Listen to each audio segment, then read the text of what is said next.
Проблемы с закупкой газа на заправках Северной Осетии автолюбители испытывают уже не первую неделю. Там, где газомоторное топливо все же есть, цены ощутимо подросли.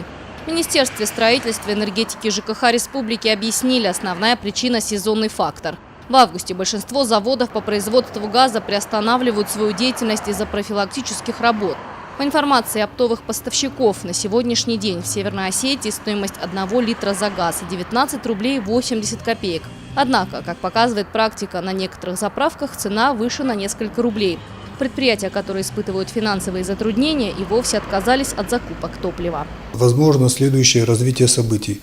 В случае, если имеется хозяйствующий субъект доминирующий на рынке либо оптовой торговли сжиженным углеводородным газом, либо на рознице есть субъект доминирующий, то есть имеющий долю более 50%, управление проверит законность его действий на предмет соблюдения статьи 10, то есть в части признаков установления монопольно высокой цены. Если такие признаки будут установлены, будет возбуждено дело, и по результатам рассмотрения будет выдано предписание о том, что эта цена монопольно высокая, ее надо снизить, и, соответственно, будут применены административные санкции, то есть наказание в виде штрафа.